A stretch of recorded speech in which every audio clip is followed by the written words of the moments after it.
Good evening, everybody. Boy, that was really bad. You can tell it's been a little while. Good evening, and welcome to PTR Radio here on the fabulous Interweb. We're back. We're back, and it's been a minute. It's been a minute since we've done a show, and for those eagle-eyed amongst you, you might notice we're one short. And we didn't kick anybody off the show. Work got in the way. So Colin will be back on the next show.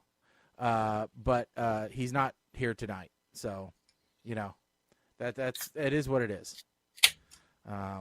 But Mike and I are here, and really, if we could just play the Colin show in the background, but we kind of decided that we wanted to go on. So. Wait, you mean you're not? No, I'm not.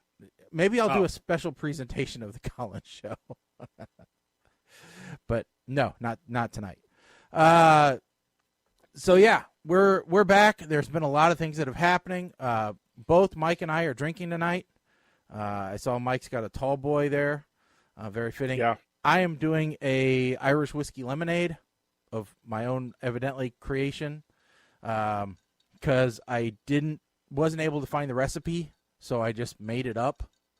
Okay. So if you want to make this concoction, like Mike's own recipes that he's made up sometimes on the show, it is 1 part Irish whiskey. Take your pick. I traditionally, I think this is made with Jameson, but I don't care for Jameson. So anyway, this is Napogue Castle for those that are interested. And then 4 parts. I went ahead and did 4 parts. Yeah, it's a really nice one. I fell in love with it when somebody brought it back from Ireland for me. It's spelled with a K.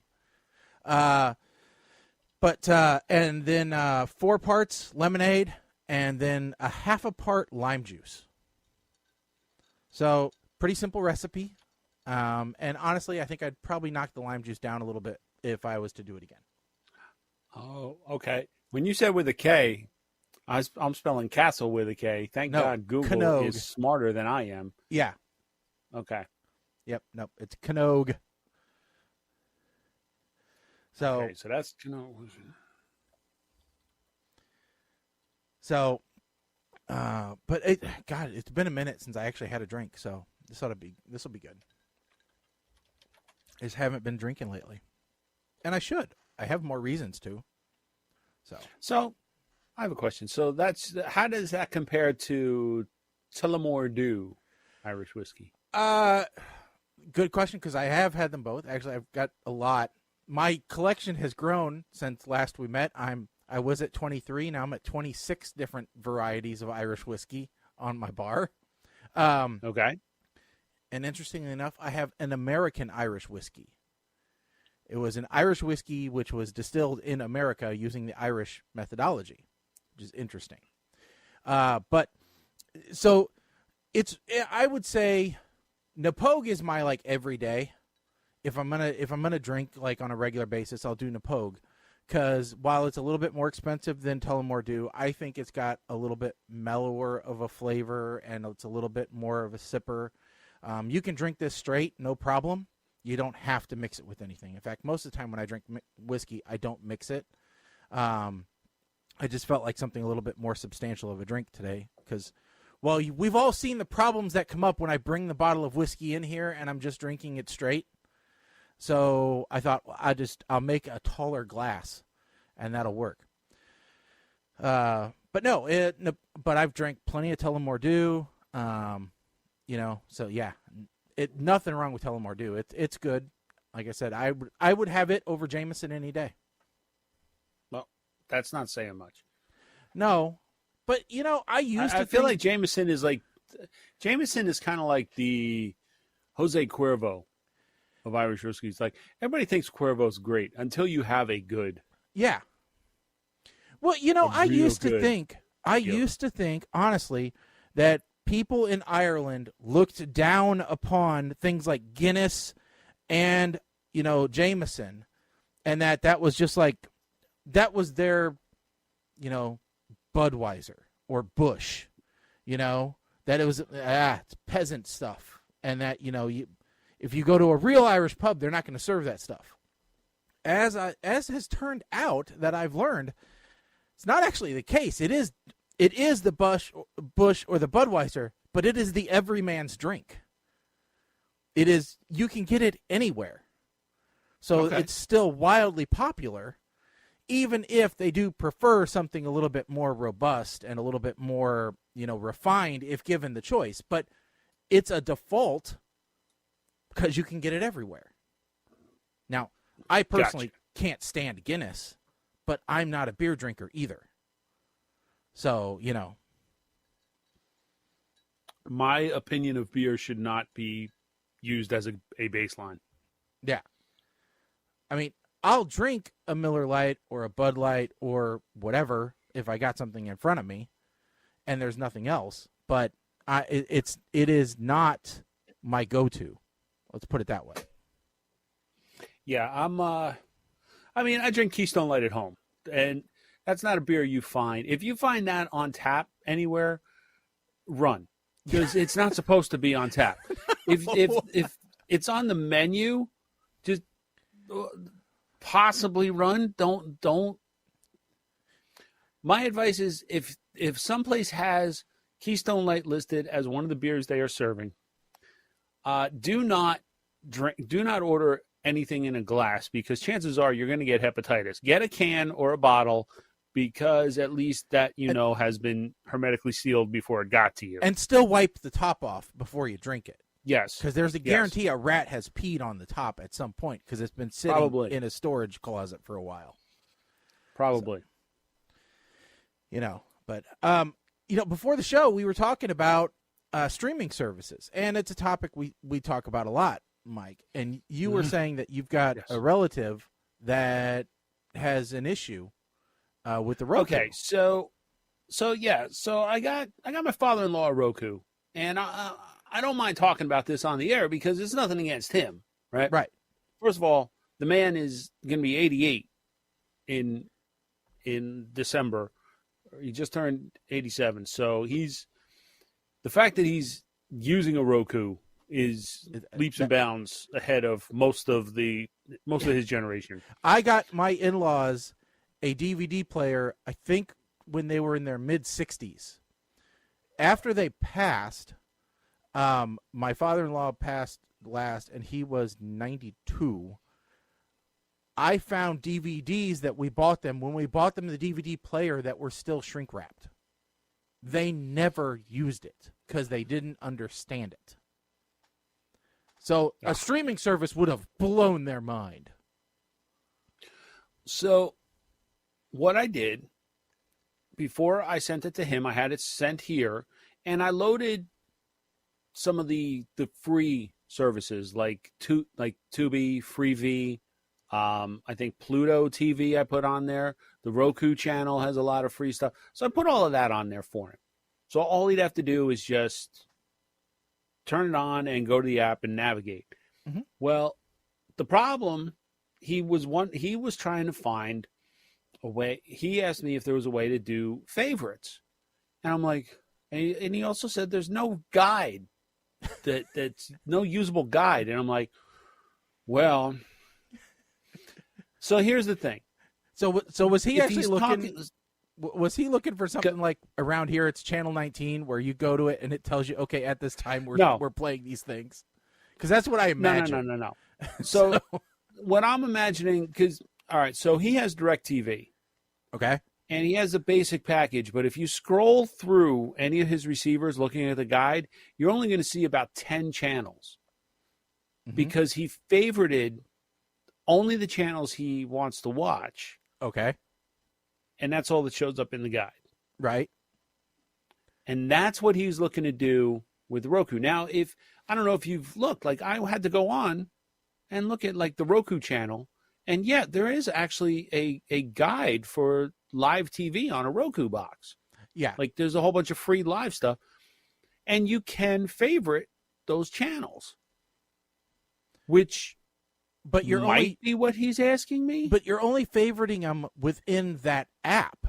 not Correct. within the That's the whole problem. thing. Right. That's where the issue. That's the crux of the problem here. Yeah. So It's like creating bookmarks within just one website, but yeah, then having a bookmarks, drop down that has there's no bookmarks drop down that has every single website and every page that you want in Roku. That doesn't exist. You have to go, Yeah. okay, well, that bookmark was in Voodoo, so I need to pop to that first, and then I can go to my favorite there. yeah. So I have to.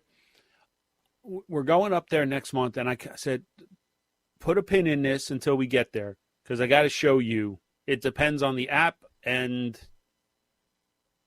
it might be different for each one. Mm-hmm. And he understood. He was okay with that. See, bonus there. Yeah, see, because I had to reorganize all the icons on the Roku for my wife and put the ones that she uses first, so that when the Roku TV comes on, she doesn't have to, mouse all over the place. And then, yeah, she's kind of the same way as that, hey, I want to be able to go to these things. But it gets worse almost. So, like, we're a big Plex household. And for those who don't know, Plex is like building your own Netflix, right? So you get, like, you take your DVD collection that you lawfully purchased, and then you back them up so that you can use them within your own house. And so, I did that with all the tens of thousands of DVDs that I lawfully went to Walmart and bought. And I have those, fully legally, available to just within my own house. And my wife goes, I just don't know what I want to watch. And I'm like, what do you mean you don't know what you want to watch? I mean, she goes, I don't have anything to watch. I'm like, you have 3,000 Hallmark movies. Just pick one. But she still watches the same, 10 over and over and over again. Yeah. And so, but I was also kind of looking for a solution on this. And I came across this one guy who actually said, listen, I run into a similar problem. He goes, I've got this whole archive of all my Simpsons episodes and all my Family Guy episodes. He goes, and I get choice, anxiety by choice. Like, I can't figure out what I want to watch if I actively have to choose it. There's too many choices. Yeah. He said, so what I did, and this guy, kind of a brilliant idea, and I'm not saying this is the answer for everybody, but this was the answer for him, and I can see the logic in it. He actually set up a couple of small, I think maybe they were even Raspberry Pi machines, but very low-end machines, right? That all they did was they connected to Plex, and they played the video through composite out. And he hooked those up to RF modulators. Now, for those of you that don't know what that word means, all right, this is where we used to be able to hook our VCRs up to channel 3 of our television, all right, and tune, things to a given cable channel to be able to tune in. Now, he is doing this fairly old school. He's not doing HD TV modulation. He is going SD, and he's feeding that signal into his house. So, he goes, I've just got him on a random setting. He goes, so I've got one channel that's Simpsons TV that just randomly picks a Simpsons episode and just plays them nonstop. It's just the Simpsons channel.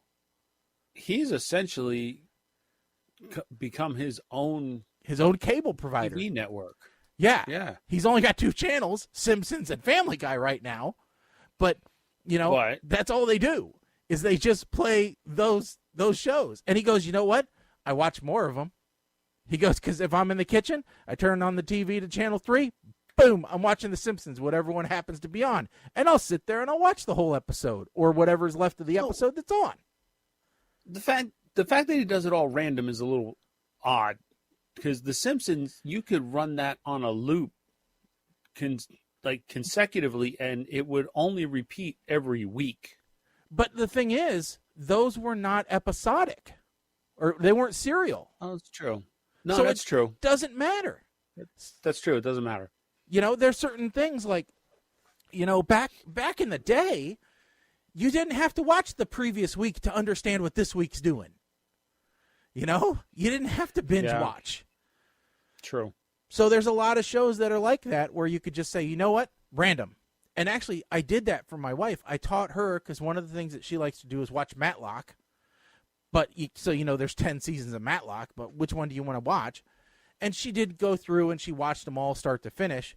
She goes, but now what do I do? I said, well, hit shuffle and just hit a random one. I'm like, because you don't know which one you want to watch, and it's going to take you 20 minutes to figure out which one you want to watch. Just hit shuffle and put on whatever one you want. So I'm really thinking about getting myself a couple of modulators and just, having a few channels just to make her happy, kind of. Yeah, why not? So. Couldn't hurt. No. I mean, the trick now, though, is to make sure that your TVs actually have a digital tuners and the inputs. Yeah. Yeah. Because a lot of the TVs now don't even have tuners. Yeah. Exactly. They realized it was cheaper to put all of these inner workings of a smart TV than it is to put a coax port. Now, evidently, there is a way that you can create your own streaming channel. And it can be like password protected, and it can be just yours, and it could just stream whatever you want. I haven't looked into that yet. But evidently, you could create your own that just streams your content, and it's just like a live channel that just plays. Yeah, I don't think I want to do that. I don't want to go that far. No, but I did think, I'm like, what if we created PTR Radio TV? Where we just play all of our videos. We could do them sequentially, we could do them randomly, it doesn't matter, and we make it available for everybody. That is essentially a video version of automation. Yeah, it is. Yeah. And for those who don't know what I'm talking about, actually, I can't even say back in the day, because I happened to go to our former network's website. Yeah. And they still play automation. I'm sure. And they still have our clips in automation. Oh, should we send them a cease and desist? How funny would that be? I am very close to... seriously? Yeah. It's been how long? I mean, we didn't sign anything giving them the rights to the show. So, technically they don't have the rights to it. So, yeah. I was absolutely shocked when... Well, considering they have, maybe 1, 2, 3, 4 shows on that network. I'm sorry. Shaggy? Most of their shows are all on Sunday. What station has Sunday as its busiest day? When I did tune in, it happened to be a show that we questioned whether or not they should actually be on a comedy network, and one of the hosts is deceased. Ah, okay. All right. So I said, what the hell's going on here? Makes me wonder just how far back they're going and whose idea was it to keep that going. Yeah. I mean,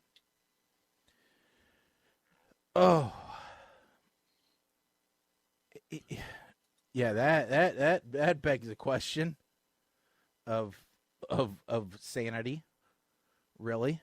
And they're still advertising people to tune in with Winamp and real audio.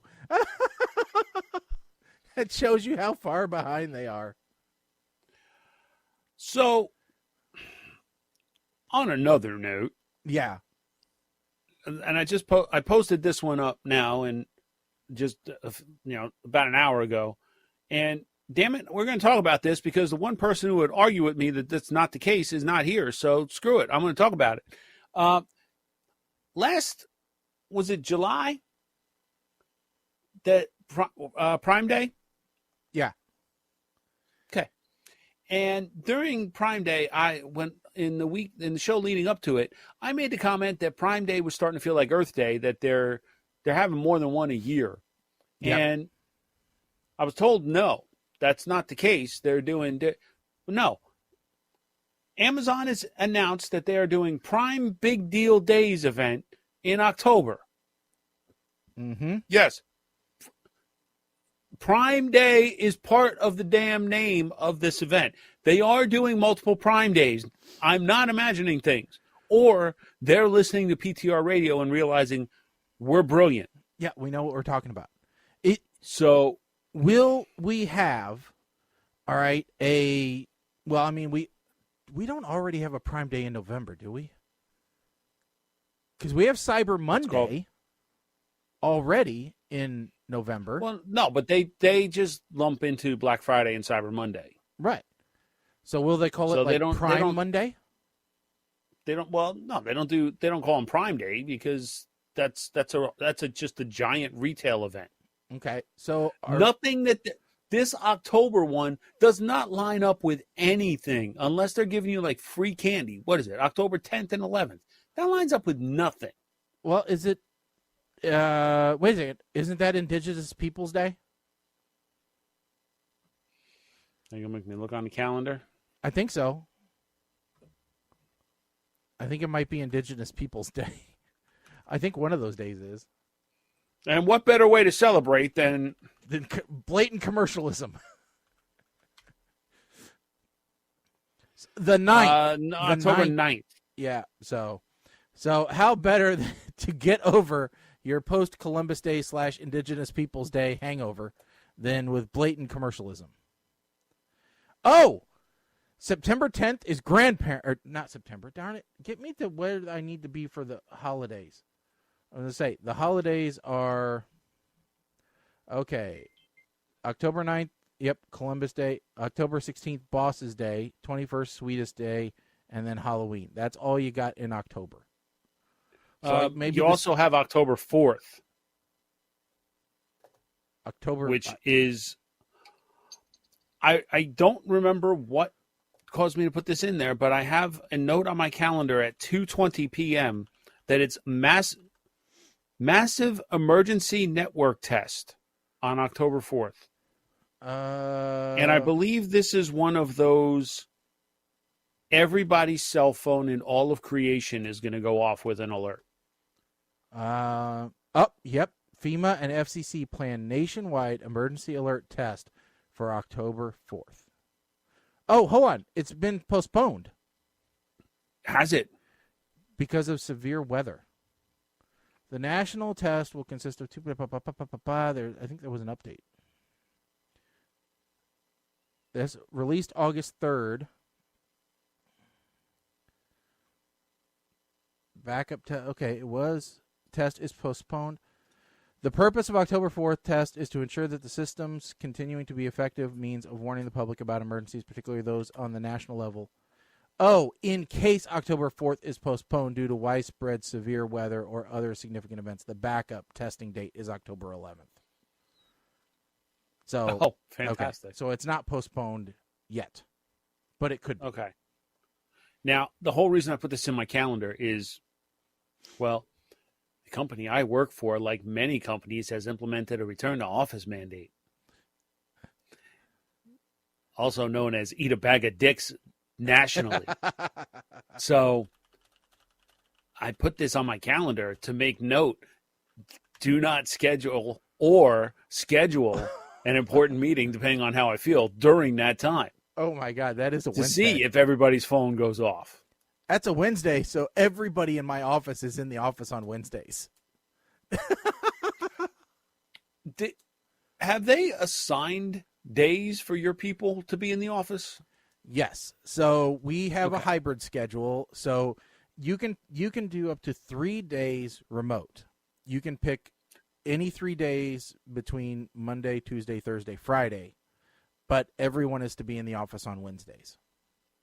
Really? Okay. Yeah. See, they just told us we have to be in the office 3 days a week.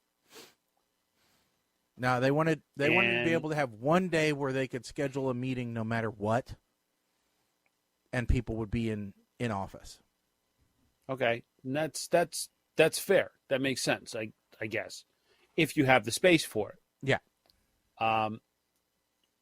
What they have done with us is we are being called back to the office, but we're not being assigned space.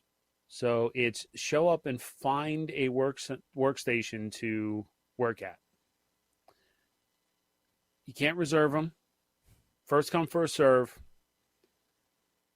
It's the dumbest thing I've ever seen in my entire life. It's absolutely stupid because the workstations are just offices that were unassigned and they've unlocked them. See, we just got moved. My division just got moved into another office, into another building. And the people that were there, that are there already before we moved in, act like they own the whole damn building. And so they have, even though every one of them and their contractors, every one of them has an office and or a cubicle assigned to them, they have reserved every single conference room throughout, I think, the end of next year, so that they can collaboratively work together. But yet when we asked for more offices and desks, we were told no, they're assigned to the contractors. So we're like, either they need the collaborative space or they need a desk to themselves. They should not be allowed to have both. So here's the thing. If I knew somebody who was in the IT department at that point, I would be throttling specific network ports that are assigned to said desks, or certain Mac IDs if they're on the Wi-Fi. Mm-hmm. I'd be throttling them back to DSL speed. Yeah. Why? Because I'm evil like that. Yeah. This is why I can't be in charge of things. Yeah, it's fairly ridiculous, this building. And so, yeah, I'm just waiting for other people to file grievances and all kinds of other things to hit the fan. So, and of course, when managers complain about it, we get blown off. So, we're going to let the underlings do what they do, which is complain to the union, and then things will actually get changed. So. And then my neighborhood, because they do neighborhoods by division kind of thing, right? So you should try and get a workstation in this section so that you're in the right neighborhood. Okay. They started doing complimentary coffee and tea on the floor above my neighborhood and the floor below, not on my floor. To me, this is a calculated decision. To me, it's a personal attack. Can't you just go to the floor above or below to get coffee? Of course I can. However, the one bank of elevators, first of all, I don't know where the stairs are. I have not gotten an updated fire plan for my floor. So I don't know where the damn stairs are. There's the only reason I know the offices that I've kind of been sitting in with my coworkers, the guys I actually work with, is because I go down, I get off the elevator, I go down the hall, and when I see the automatic electronic defibrillator on the wall, hang a left. Don't you love those things? I love that all those are just hanging out. So I want to be near that for safety. Okay. All but right. I also feel like when I get off the elevator, there's a spot for a coffee machine. Mm-hmm. And it's not even like a coffee machine. Okay. It's not a Keurig. It's one of these things where you put like the kid's Go-Gurt looking thing in and close it. And it makes the coffee out of that. You know what I'm talking about? Yeah. It's like a pouch thing that you got to slide in and you close it and it brews the coffee. Yeah. Yeah, and then the thing just disappears. And of course, the new equivalent to drinking the last cup of coffee without making another pot is you brew this thing and get the message when it's done that the pouch trash bin is full. Please empty it to continue, and you don't do it. Mm-hmm. So there's going to be fights. I know this. Yeah. I'm not going to be the one to fight. However, I will make it known that that it wasn't you. Mr. Shathade might have to show up at the office one day. I'm just, Congress doesn't have a dress code anymore, so I don't think anybody in corporate America should have a dress code. Oh God! So this dress codes came up at work because we do not have a dress code according to our policies. All right, but yet one of our executives came through and she was not happy with what she was seeing. She said, "People are dressing like slobs. We have to do something." And so we said, "What do you want us to do? We don't have a dress code." And she said, "Well, it's up to managers to decide what is work appropriate and what isn't. So you should send something out." So my boss's boss's boss did send something out.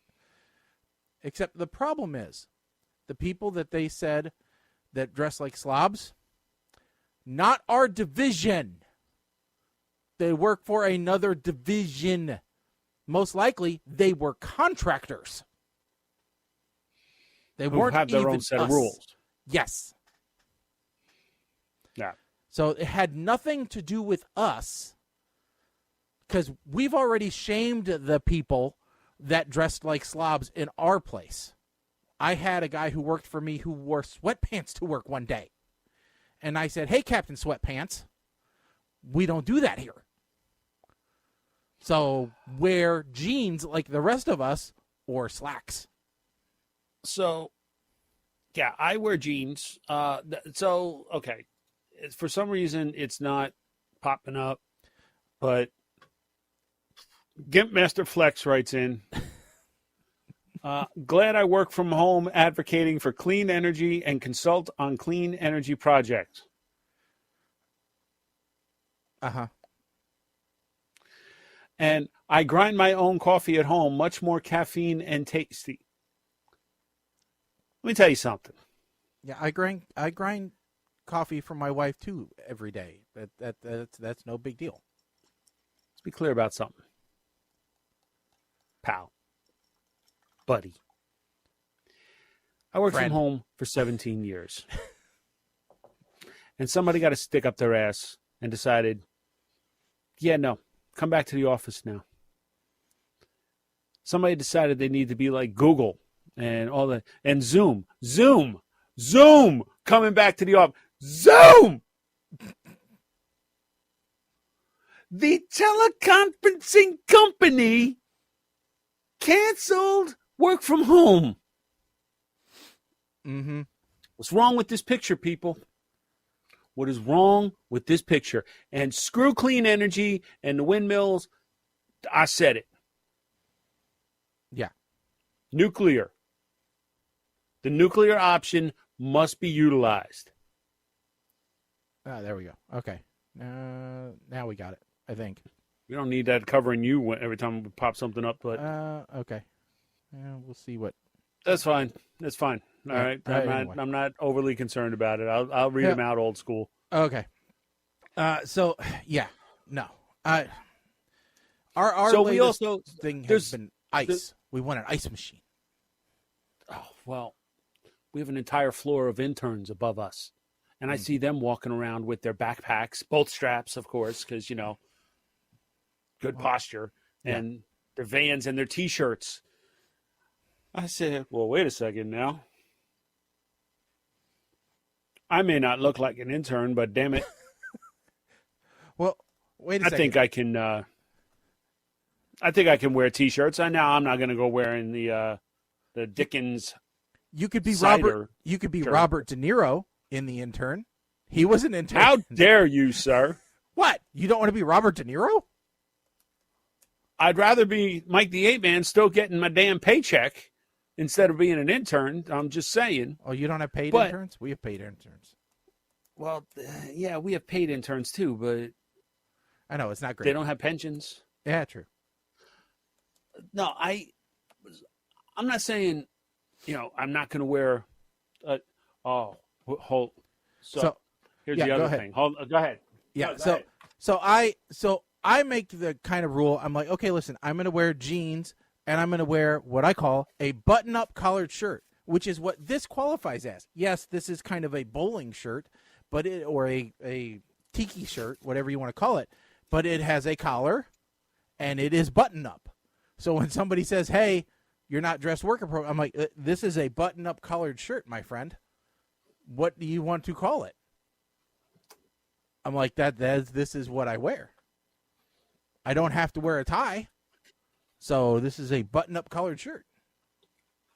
And if they can wear jeans to the Grammys, then I can wear jeans to work. So, So the fact that I have to carry in what I need to exist every day makes this not as feasible. But wait, the batteries are dead. So I got a desktop Oh, wacky inflatable arm guy. wacky man, right? That works. That was fun for about a minute. Mm-hmm. And then this is why Temu is a problem. Okay, so I got all my motivational pens. This one says "Leave me alone." Mm-hmm. Stop talking. Mm-hmm. For the aggressive ones, your face is weird. This one's not even out of the wrapper yet. How about no? Okay. I'm gonna give this to an intern. Dream crusher. Okay. Perfect for my job. That idea is garbage. I don't care.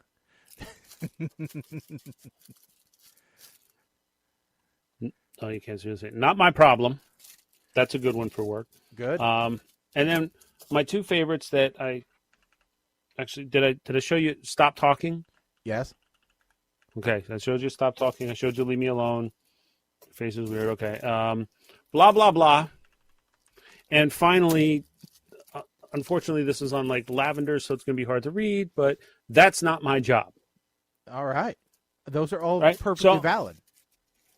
So I have made it a point that I'm going to get a bunch of just single color pocket T-shirts that I can wear to work, like not like cotton, but like Right. sort of dressier side, and just keep the pens right there, and then so I could just easily pull it out and just be like, "Leave me alone." Yeah. Stop talking. I have to train myself which color means which. Yeah. Oh, I get you. So I have. So I just did my first order with Temu. I'm trying to remember what the hell I used as my login because I have switch accounts, add account. Which did I use that one? Maybe I don't know. I'm trying to remember what. Yeah. This is the problem with too many accounts. Well, listen, Temu is one of those accounts that you gotta just have There it is. Got it. like one that's not common with anything else. Yeah. Well, and boy, have they been bombing my text messages. I finally had to mute them because I was getting three. Yeah, the texts I got messages a rid day. of real quick. So I ordered some metal tip darts, some dice, just regular dice because I realized I wanted to play Yahtzee at the house and I have no dice. I don't have enough dice to play Yahtzee. Because, well, you can print Doesn't out Yahtzee come with dice? Well, yes, but I don't have Yahtzee. Oh, but you okay. can print out the Yahtzee score sheets. Those are available online. And buying a set of Gotcha. dice is a lot cheaper than buying a Yahtzee game. So, Accurate. so I bought a bunch of dice. And then I bought a game called Unstable Unicorns. I bought a game called Dirty Minds.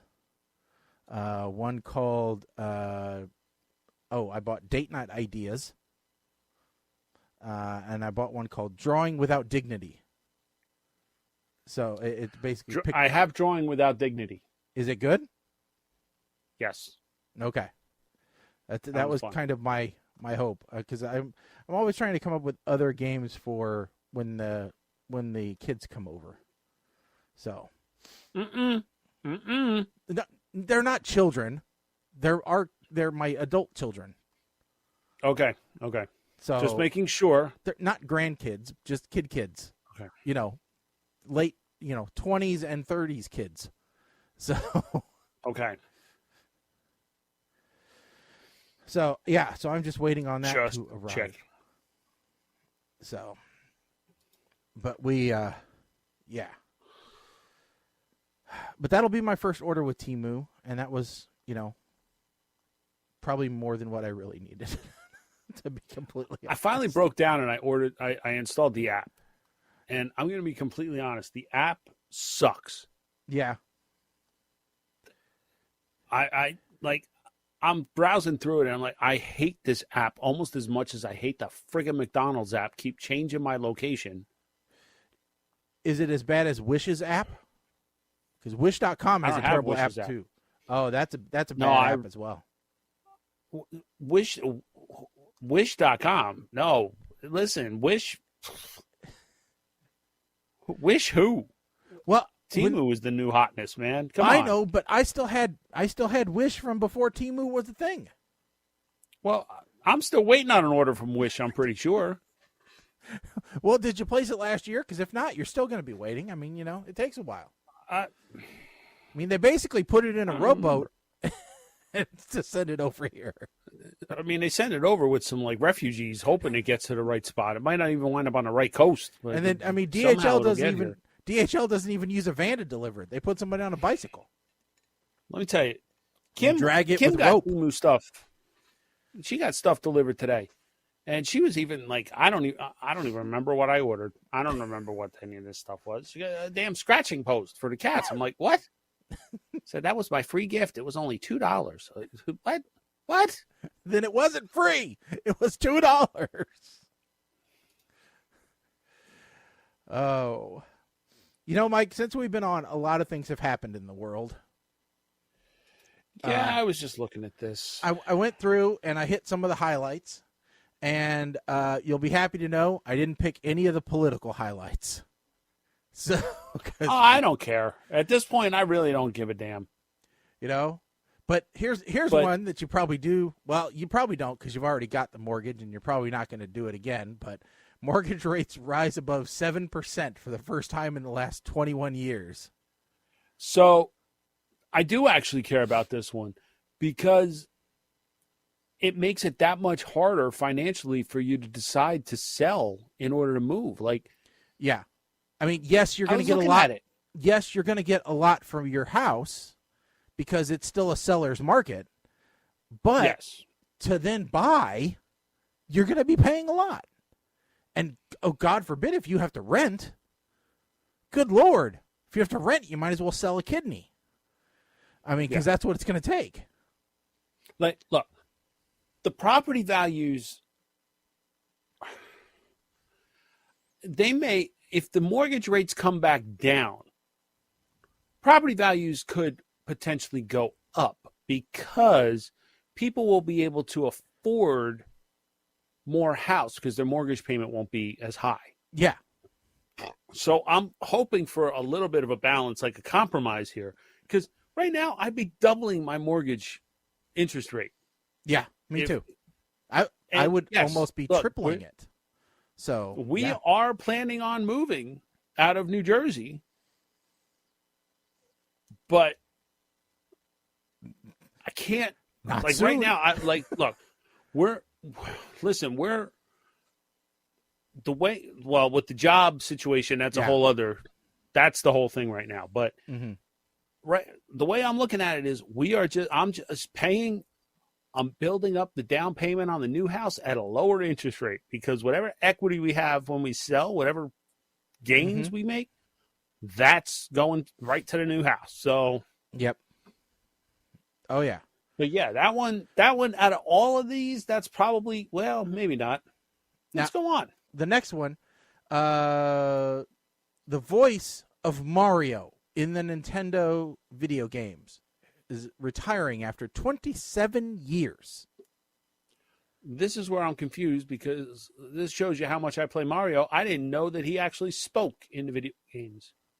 Yeah, he goes, "Let's go," and things like that in Mario He's Kart. Retiring, so things like that. So they have him record new stuff every time, and things like yip yip yip, and things like that. So that's like people trying to tell me that, oh yeah, Vin Diesel came back and recorded his lines for every one of the Guardians of the Galaxy sequels. The hell he did. I am Groot.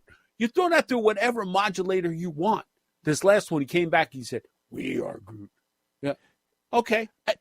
Given got $3 million to say 2 lines. Given AI and deep fakes right now, do you need either one of those people? I mean, you should have enough samples. We'll circle back to that one. Yep. New computer model study suggests humanity was almost wiped out 900,000 years ago with just 1,280 reproducing individuals left.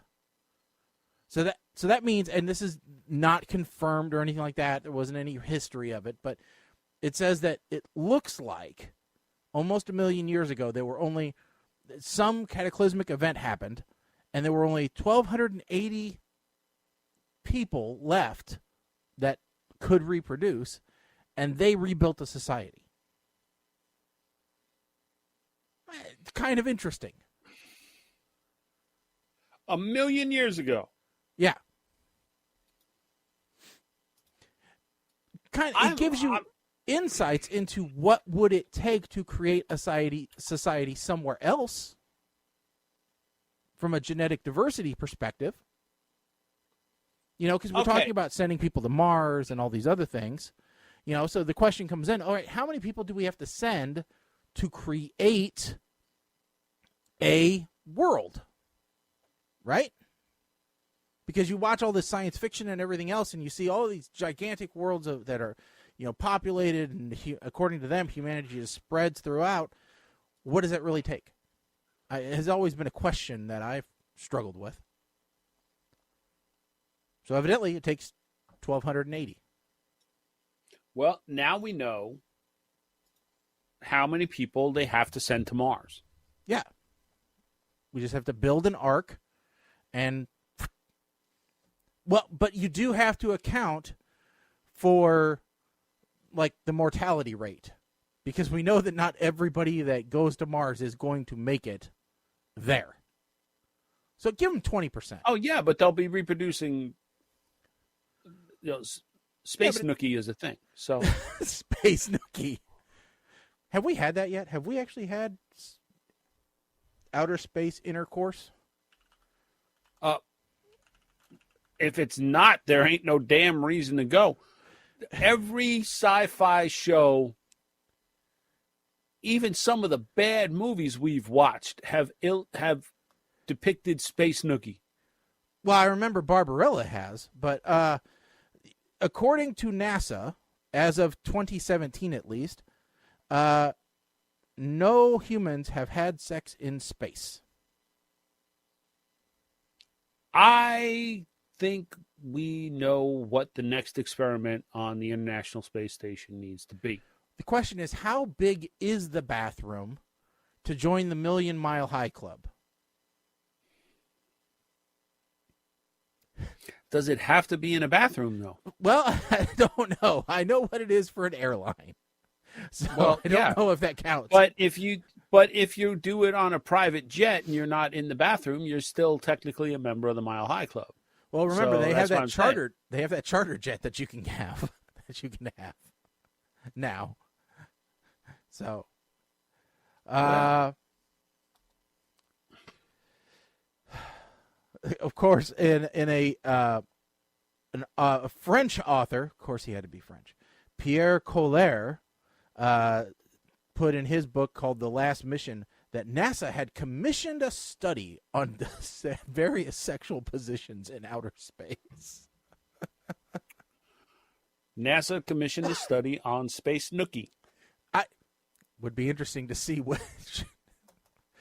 They couldn't have Space tested all Snooky, of them. codename Snooky. No, not codename Snooky. Not codename Snooky. All right. Next up, this is on the bad side of the house. American That 70s Show actor Danny Masterson sentenced to 30 years to life in prison after a jury convicted him in May of 2 rapes which occurred in 2003. Now, yeah, so we talked about that when he was accused because he was removed from the show on Netflix, The Ranch. Yeah. And the question then was,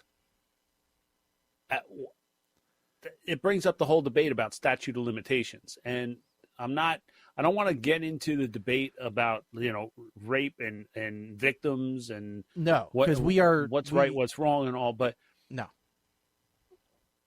I don't want to make the mistake of Mila Kunis and Ashton Kutcher by appearing to provide support.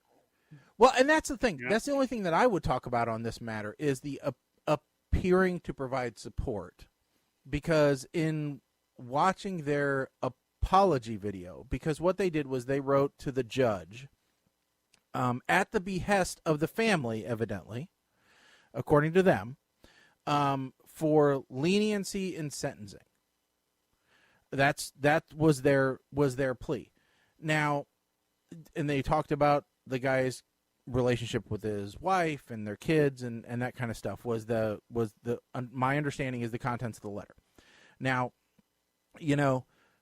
I don't know that they argued and said this didn't happen or anything like that. As far as I know, and again, I didn't go into depth about this, but they just asked for leniency in sentencing.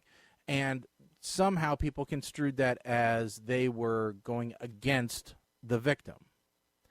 Now, my wife had a little bit of not a relationship, but a knowledge of some people who were going through similar, where their son had been convicted, and they were asking people, not my wife, but other people that knew him to write such letters. All right? I can't imagine the pressure that would be on you if you were asked to write such a letter by a family. One, okay? I can't imagine what that pressure would feel like. Especially if you did know that person fairly well because they worked together for years. All right? And, I can see where they thought that there was going to be some level of confidentiality in that letter, knowing that it was going to a judge. I'm not excusing, what appears on the surface at all.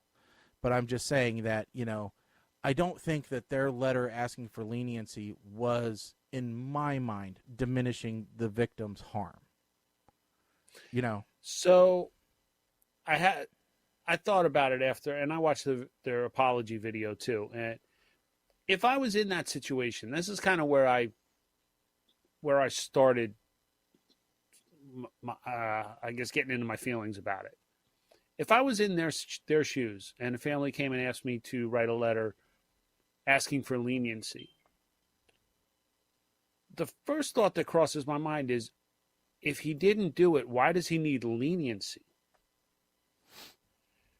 If you want me to write a letter talking about our dealings together, just as like how I've interacted with you as a person and what my thoughts about you as a person are, I would do that.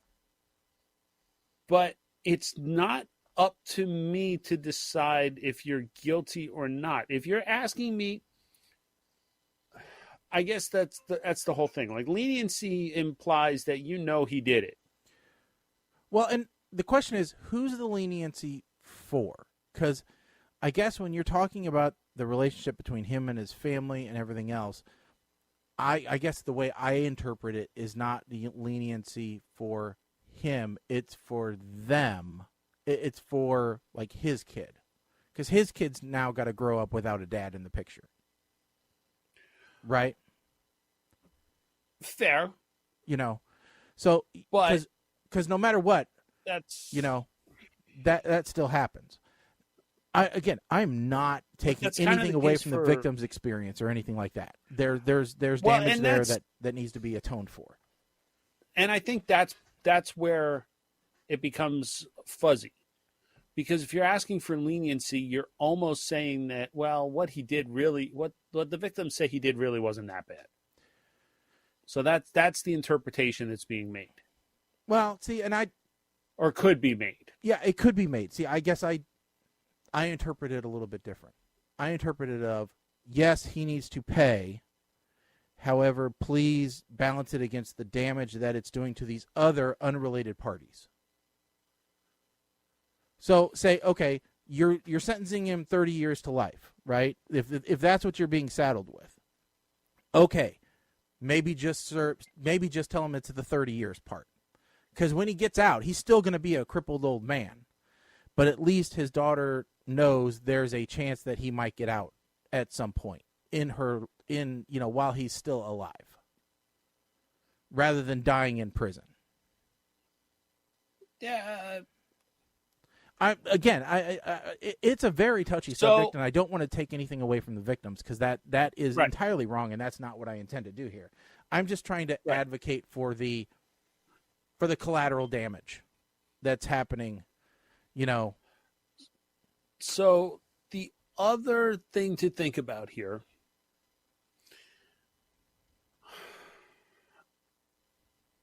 and now I just completely, like, the victims, look at Cosby. Mm-hmm. And what happened there is probably wrong. 100%. So here's wrong. the thing, because I didn't see collateral damage there. So because of this was actually where I was going. So because of his stature or status at the time, he had a hit show on Netflix. His career was starting to see a resurgence, and a lot of people felt that was why these victims came forward at that time. Mm-hmm. Is that introducing bias into the way his case is being handled? It was right on the heels of the Me Too movement, right on the heels of what's her name from King of Queens? Leah Remini. Leah Remini, with the whole Scientology thing, because Danny Masterson was in Scientology, the Church of Scientology, when she was. So and that's evidently what happened with this too. Here. So yeah. So how much of that is influencing his sentencing? I think that is an area where a letter, if found guilty, what he did to these victims, yes, he should be punished. However, don't let all of this other noise influence your decision on the punishment. That would be my that's right. And best case interpretation. And don't interpret anything that I said to mean that he isn't guilty or he doesn't deserve punishment or anything like that, because that is not what we. I think that it would be a complete misinterpretation of what I was talking about. All right. Yeah. So that happened. September 11th, U.S. sets a record for the number of 23 weather disasters in 1 year, costing more than $1 billion in less than 9 months. So already this year we've exceeded a record in damages due to weather-related events. Okay, what I would be curious about, and this is where our third quadrant would probably be able to clarify for me. Mm-hmm. Of that, how many of those are they counting the wildfires as weather disasters? Ooh, those happened in Canada though, not in the U.S. No, there were fires in the U.S. Good question. How many forest fires? I wouldn't say that those would be considered weather-related events, though. Okay, although they might have been. They might have been. I mean, according to there are the nut jobs that are trying to say that, oh well, global warming influenced wildfires, and that's what. According Okay. to according to Google, there have been 42,689 wildfires in 2023 alone that have consumed 2.1 million acres. Compare that to 2020, where they were roughly the same amount of fires, but they consumed 7.2 million acres. And 2019, where there were 37,715, where they consumed 4.3 thousand million acres, which was a down year. Actually, we're looking on track to be another down year this year as far as acreage, not on amount of fires though, but on acreage. So, like the Hollywood, I thought there was one like in like Beverly Hills or in California. I thought there were wildfires this year that like some of the stars' homes were in jeopardy, unless I'm getting my years confused, which has happened a lot lately. I'm sad to say. Let's see here. California had 5,474 wildfires. They burned 257,000 acres. They had 4 fatalities and 42 structures were damaged. So I don't think. I mean, if they were damaged, I don't know that they were, massive. That might have been 2022 though, because I think that was a bigger fire year for that. Perhaps. I mean, but I think we'll all remember the days this year where the sky, especially in your area, was orange. Mm-hmm. During the day. And I mean, we even got, the smoke and the pollution down here from the Canadian wildfires, which I believe are still going on. Just not to the same degree. So, but I will say that we're just starting hurricane season now. It's pretty bad when I have now in my YouTube algorithm, I have a amateur meteorologist that I'm tracking. But I'll tell you what, he gives some great advice. He tracks storms really well, better than a lot of the channels do.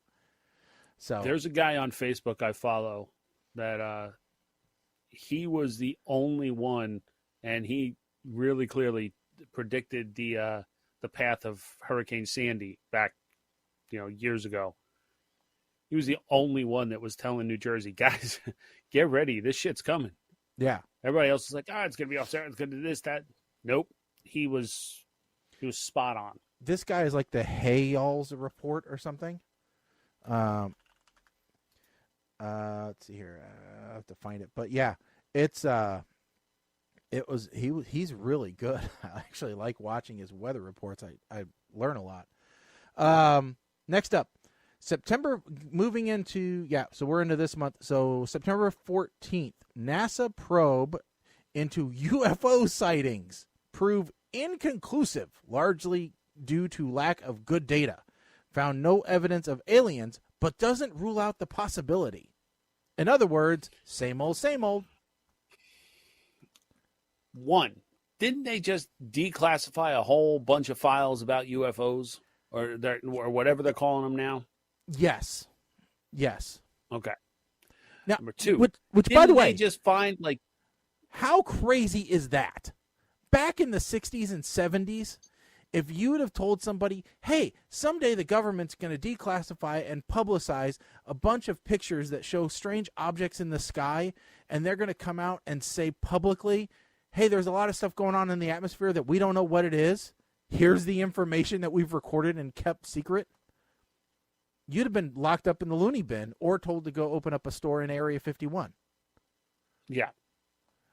That never would have come out before. And didn't they just say that they found like a alien sarcophagus in Mexico that literally looks like the little dude from inside the suit in Men in Black?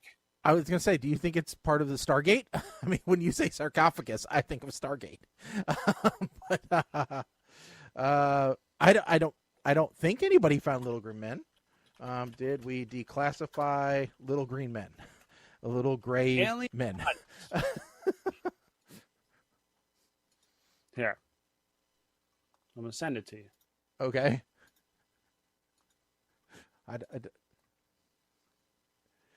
Let's see here. Mummies from outer space. Mexico Congress gets a first hand.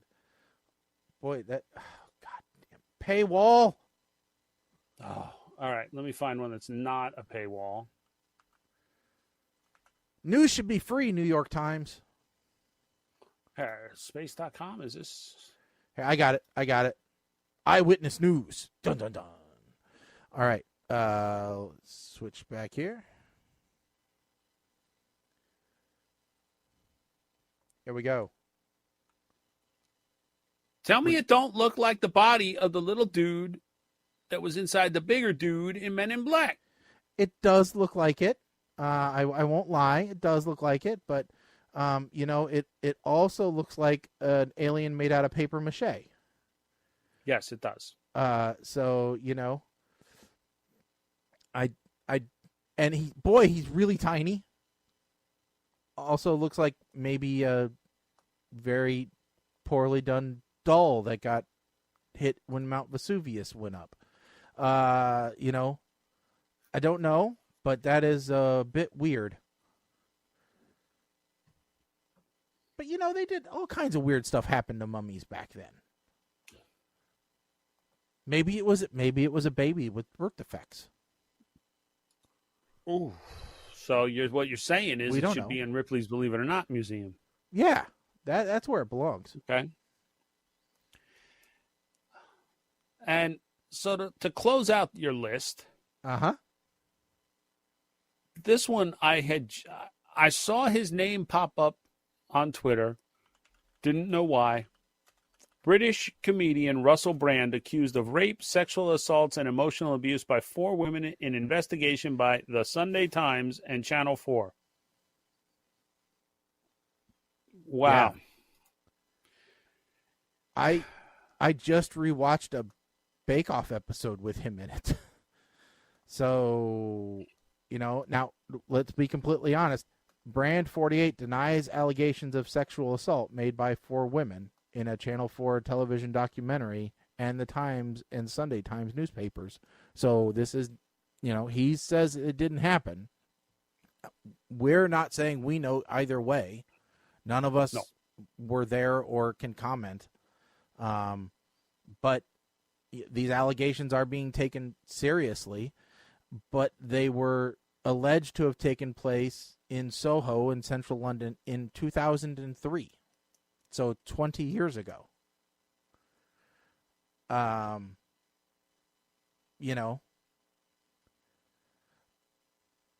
So, I mean, he would have been 28 at the time. I don't know. I mean, it kind of goes back to the Danny Masterson thing where it's a long time since these are coming to light, and understanding that not all things get reported right away,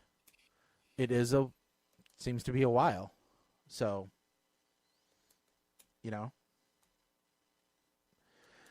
So, yep, they're checking it. So, I mean, that long ago, a lot of things change. So, and this is just the non-political stuff. Yeah, we didn't even get into indictments, failed plea bargains, political races, lawsuits, attempts to get people off of benches before they've even heard a trial. Anything like that, we didn't do nothing about those. So next time when Colin's on, we'll talk about all that together. No, we won't. Yeah, okay. No, we won't. No, not at all. We absolutely will not. No. But. So we obviously can't do World's Worst. We can't do that game with just the two of us. No. But But we can talk about something. Okay, so you and I both experienced, for the most part, the one chip challenge. Yeah. Earlier this year. In fact, that was our first show of 2023. Yep. Well, Pocky, what we used was the 2022 version. Pocky has pulled the 2023 version from the shelves after a teenager died, allegedly from consuming the 2023 one chip challenge chip. Yeah. Now it was bad, don't get me wrong, but it also had a ton of disclaimers on it about pre-existing conditions and what you should and should not do. It also said for adults only. Yes. Not to be consumed by minors. Mm-hmm. In fact, I do recall there being one YouTube video where a corner broke off of one of the chips, so the guy let his 8-year-old son have just the smallest piece, and he got blasted in the comment section on YouTube as a result. Now, you had a much worse reaction than I did. I do not do spicy very well. Yeah, fair. Okay. Did you ever, being serious, and I'm not asking this to pick on you about it, but did you ever feel like you were going to die? No. I felt like I was going to feel terrible. But you know, I did not feel like I was going to die. You know, my antics may have been played up slightly for the camera. But you know, it was not. You could see by the red in my face and the sweat coming off of my forehead and the hiccups. And the hiccups that I was not enjoying myself. But you know, no, I did not think that I was going to was going to expire due to chips. So let us be clear that the child that died was 14 years old. He was in Massachusetts. He did this at school. He consumed the chip at school. When the school contacted his mom on Friday about a stomach ache he said he was having, but allegedly he felt better when he got home. Later, he collapsed, was rushed to the hospital where he was pronounced dead. So his mom... Now, similar to the whole conversation we just had, I'm not trying to make light of the incident that he died. No, it's very sad. I do not believe he should have had access. You know, this is like a typical case of this is why we can't have nice things where, you know, it's not supposed to be for kids. Mm-hmm. It's intended for adult consumption. A 14-year-old should not have been able to get their hands on this. Yep. Now, the mom is blaming the school, saying they should have taken him straight to the hospital when his stomach started hurting. What I am going to say is I'm pretty sure that this kid didn't go and say, I ate the one chip challenge chip. That's why my stomach is hurting. Yeah, no. And if he did, they may have treated it different. Mm-hmm. Without knowing both sides of this is very similar to the whole high school kids going to the hospital with weird lung issues after vaping, only to find out that 100% of the samples of the biopsy samples from these kids show that they all vaped illegal THC cartridges with vitamin E acetate, which, by the way, is a poison when you vape it. So Shaggy is glad that the chips got pulled because that means there's no chance of us repeating the challenge. To me, this is another case of society where, you know, parents need to step up and take more responsibility for their children. Yeah. And in this case, yeah, the school should have handled something different, but ask the question, how did this kid get this chip? Well, and how many kids at that age just have a random stomach ache. I mean, it happens all the time. Nerves due to tests, girl problems, whatever. I mean, stress is a huge factor in upset stomach. It still is to this day for a lot of people. And, it just happens. So, and schools can't prescribe anything anymore, and so, they would have called the mother, I would have thought. It would have precipitated a call to them. They wouldn't have just said, okay, go back to class. Sorry about your luck. So, if it was really worried about it, then, I don't know. I just, and for me, I didn't have any stomach related issues after the fact. Everything was on, my mouth was on fire. I didn't have any issues on the exit of the chip, but no, neither did I actually. But again, very slightly. We're also 30 years older than that kid, so could have something to do with it. So, So, and the other thing here, his cause of death is yet to be determined. Now, if he had a pre-existing condition that he wasn't aware of, the problem here is we're never going to know. No. In a situation like this, unless it turns out that the chip caused his death, we're never going to hear about this autopsy report. They're never going to admit that it was pulled by, as an overabundance of caution.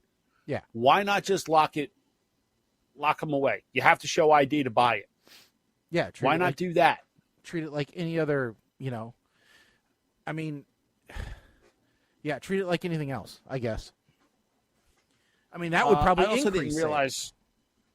Here's the funny part, that I didn't realize that Pocky was owned by Hershey. Well, I didn't either. I just found this out by looking about it, trying to find out if they had anything more about Harris Wollaba. I wonder if there would be an underlying lawsuit coming as well. Well, so that's the other thing. When you learn again, okay, how big Pocky, you think that company okay, they make they make chips, okay, yay. Mm-hmm. But then when you find out it's a brand of Hershey, yeah. Oh, wait a minute, Hershey's. Kind of like when I found a manufacturing part in the bag of Hershey chocolate chips my wife got. I thought, oh boy, this is gonna be good. It wasn't as good. Chocolate as I chips for life. It wasn't as good as I thought it was gonna be. Here's a couple coupons. Yeah, pretty much. Thank you for bringing it to our attention. Yeah. Oh. Yep. Wish it would have been better. Let's see here. Yeah, speaking about how old we are in stark contrast to other people. Evidently, a trending thread on Twitter /X/ Elon Musk's failure was signs that you're 40. So let's go through some of these because I think some of these are hilarious. If you're in the supermarket and you realize the music that's playing was the same music at your junior high homecoming dance.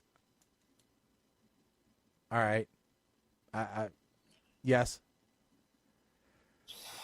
If the cashier asks for ID for age-restricted items and laughs. No, they don't. I've never had a cashier laugh.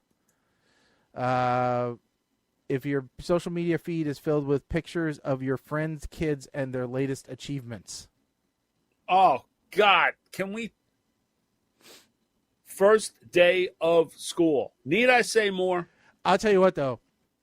I just had... Somebody just joined our division. He's a new boss, and he has small children who are also starting school. And they were like, oh, do we really have to take these stupid pictures? And so he went ahead, since he was starting a new job at the same day, he went ahead and took the chalkboard and did up one for him of starting new job. And he posted that to our managers group. And that was the funniest thing we'd ever seen. One of my coworkers did did her kids' first day of school, and she did first day of RTO. So, yeah. If a teacher once told you you won't always have a calculator in your pocket, yeah. That's when you were cool and you just stuck out your wrist and said, yeah, but I got one of them right here. You know? Yeah. Hangovers have become an all-day affair instead of quick recovery. That ain't no lie. God. That ain't no lie. The older you are, the longer they take to recover. That's when you realize they're just not worth it. They're just not worth it anymore. I get to buzz and I just no, I'm gonna hold off an hour, then I'm gonna rebuzz, then I'm gonna hold off an hour, then I'm gonna rebuzz. That's how it's gonna work now. Like, I had a dinner with some coworkers this past Wednesday, and we sit down and it's like, all right, so it's like 6:30 when we finally get all the work done, and we go to sit down for dinner, and guys coming around, I order a beer, and my coworker's like,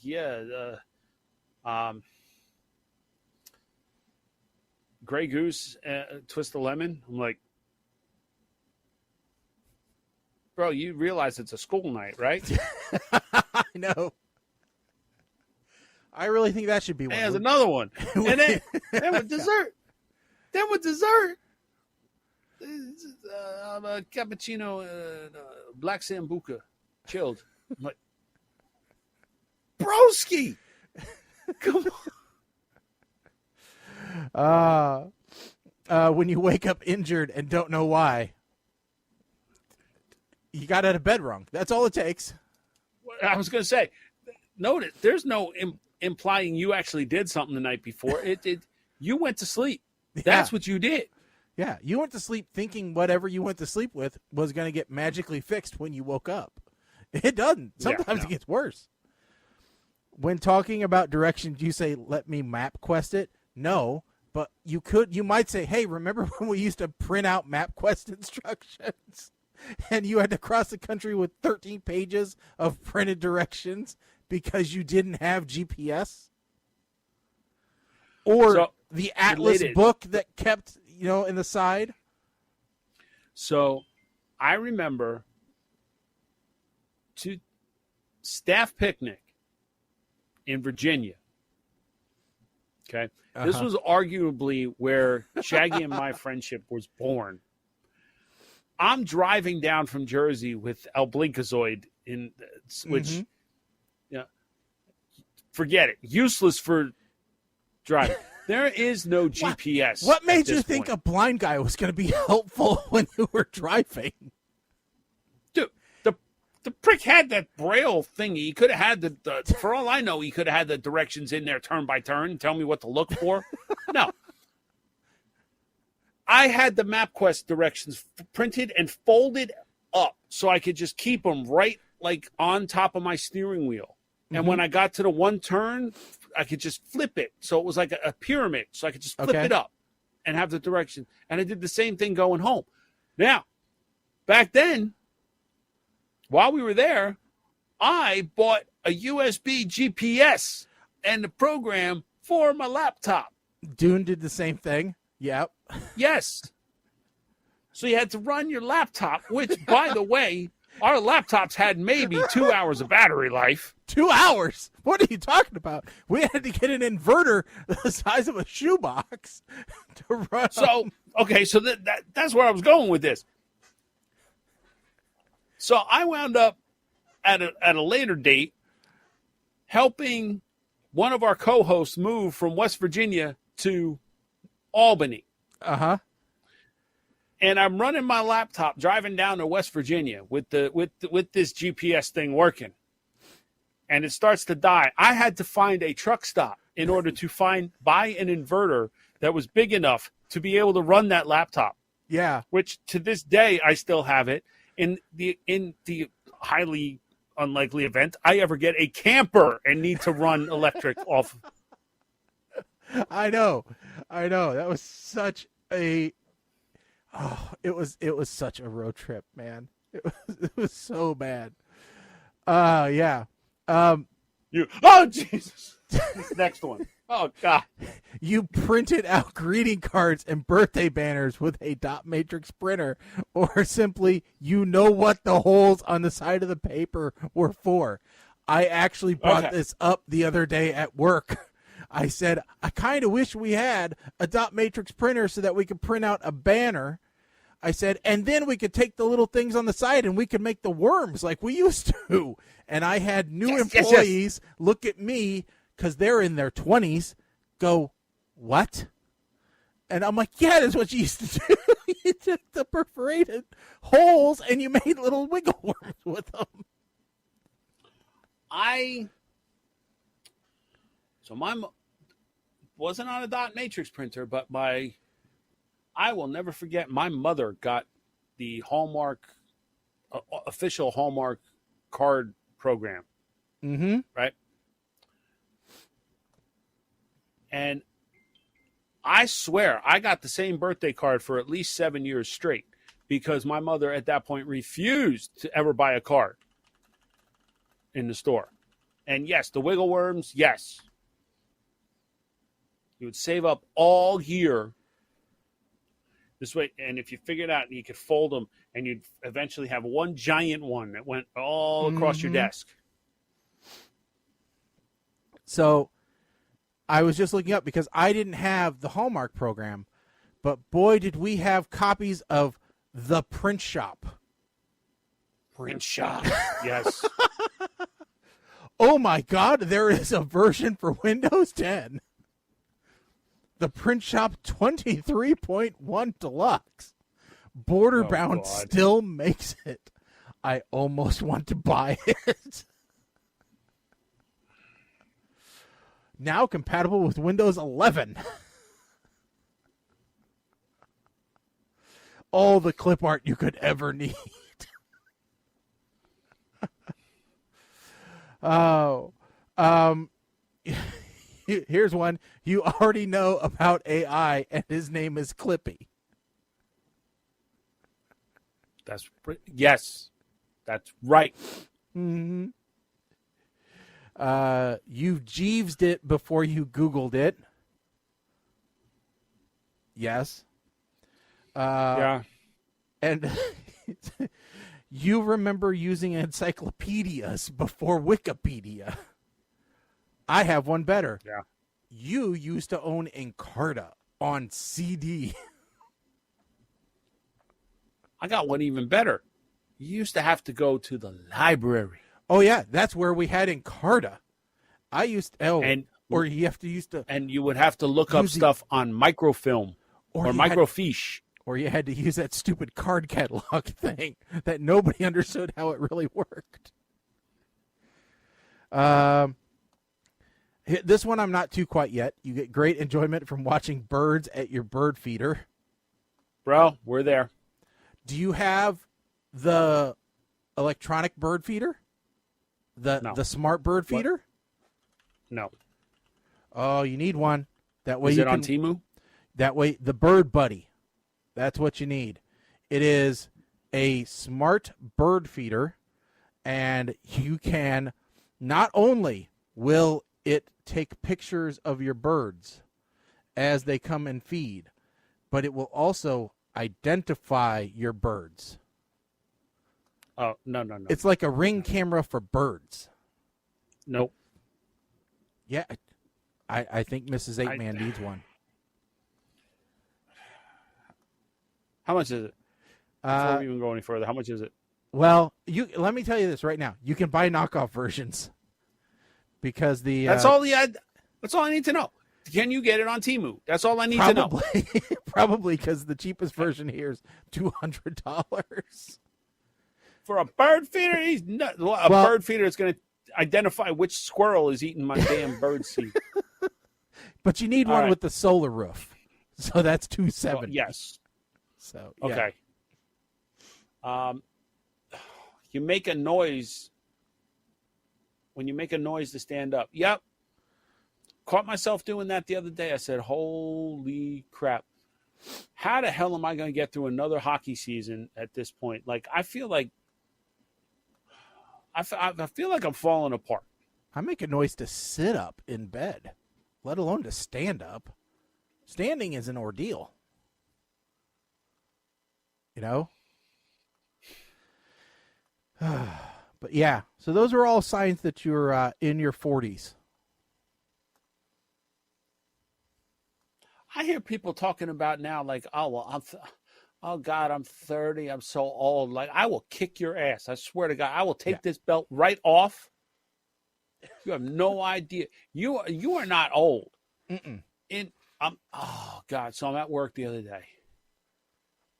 This is one good thing. It's going to be show material, the fact that I'm actually going to work now. But I'm at work the other day, and I'm in the elevator going up from the parking garage floor. And the elevator's full, right? So as people are coming in, I'm right there. I'm like, what floor? And I wind up pushing all the buttons all the way up to 5. We get to, like, see us coming up. I'm like, okay, 3rd floor, bedding, housewares, major appliances. I turn around. It's all interns. They're all looking at me like, what?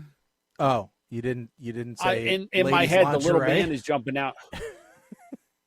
Well, I was in the workplace. I at least had the sense not to go that way. But I literally turn around and I'm like, oh. So, little man on my shoulder is like, every single one of them still has wet hair from the fucking womb. Oh my God. These young ones, you could be a father to all of them. Mm-hmm. They Yep. Oh, same thing when I do movie references and stuff at work. Oh, they don't have a clue. We were, before we moved up to the workstation area where we're at, there were 3 of us that were reserving one conference room, and we were all sitting there. Well, the one guy has an intern he's training and comes in and is talking about it, and he's like, yeah, well, I'm 24, and I looked around, and everybody's got the same look, like, yeah, we've all been at this freaking company longer than he's been alive. Mm-hmm. Yeah. We are officially them now. Yeah, I've been working now for over 25 years. So I started my career when some of my employees were born. So pretty sad.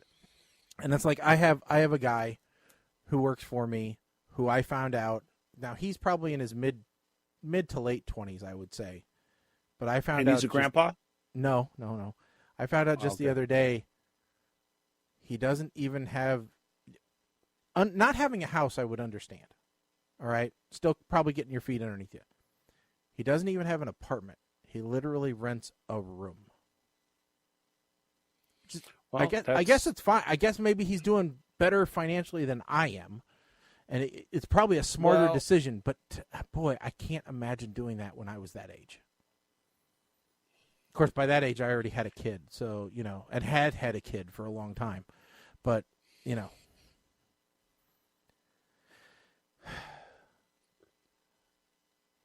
So, yeah. Let's go through this other list here. Neither one of us are boomers, right? No. Nope. No, I'm Gen X. Mm-hmm. I'm solidly Gen X. So, yep. These are things that boomers got 100% right. Yeah. All right. So it's the opinion of boomers Number 1, I agree that I don't want to talk to an AI bot. If I have a question, issue, or need assistance, let me talk to a human being who is able to understand what I'm saying. Don't make me jump through the AI hoop. I 100% agree with this one. I'm sick of the automated chat bots trying to say, oh, I have a problem with my bill. Well, let me see if I can help you with that. Your current balance is... Bitch, I know what my current balance is. That's why I'm telling you I have a problem with my bill. Yeah. See, and I'm one of the jerks that are designing those things right now. So, I can say this. A poorly designed one is extremely infuriating. 100%. And there should just like a call tree, there should always be an option to get out to a human. All right. Okay, so here's the thing. There are some things that it can handle, and like if you were just calling to check on the balance of your checking account, you don't need to talk to a human. All right? Let the robots do stuff. Okay, that's fair. That's fair. Like Amazon, something doesn't show up, the AI bot can easily issue a credit for me. That's fine. Yeah.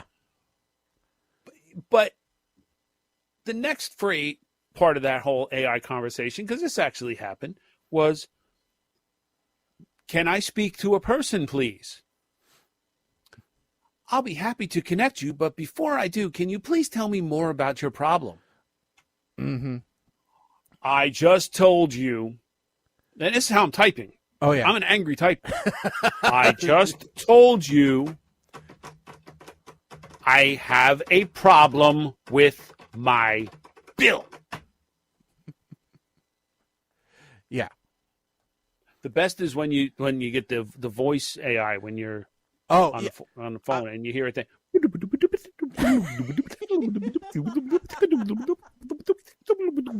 The processing. I'm sorry, I noise. didn't understand. I'm having a damn stroke every time I call one of these things. Somebody needs to write it so that it understands. Bitch, listen to what I'm saying. But no, I completely get it. It just needs to understand. If the word bitch appears anywhere in there, just put them through to a representative. Okay, that's the back door. That's the code word. There actually is a thing called a sentiment score on bots where they evaluate whether it was a positive or negative experience. And I can't imagine that the word bitch is rated as a positive experience. If it is, it must be postfix with bitchin'. But that's about it. But no, the other thing that kills me with those interactions, and one of the things that I've absolutely said, this cannot be a sequence that happens, is when you do go through, like Comcast does this, right? What's your account number? What's your name? What's your address? Can I verify your information with your last four of your social security number? All right, I can't answer your question, so I'll transfer you to a person. Transfer me to a person. Hey, let me get some of your basic account information. What's your account number? What's your address? What's your blah, blah, blah, blah, blah. All the same crap I just entered and answered and took the time to put it in. No, pass it off. I know you can do it. I know the technology. You can do it. I have noticed that instances where I run into that are getting less and less. Yeah. Super frustrating. They are learning. The machines are learning. That's right. They're just lulling us into a false sense of security before Skynet takes over.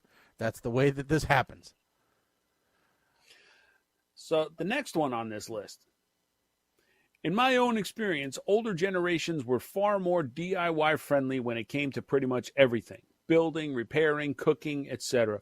Whether that was a mindset based on lack of finances, I'm not sure. Okay, so let's break this. Let's separate this a little bit. Mm-hmm. Building, I find myself straying away from it. Like, I built my computer 5 years ago. Mm-hmm. I don't know if I could bring myself to build another computer. In fact, when it came time to replace Kim's, I bought. Mm-hmm. Because I just don't have the time. I don't have the patience. You've got other stuff to do. Cooking, I will agree. Like, you've got all of these things like HelloFresh and Blue Apron and all of these that's basically cooking for dummies. Mm-hmm. So I think that is the new generation's idea of cooking. Which, by the way, if HelloFresh or any of those want to sponsor PTR Radio, we will be more than happy to do that. Send us your way. Bro, I will take pictures, post on my Instagram account. I got an Instagram account. Yeah. I post stuff.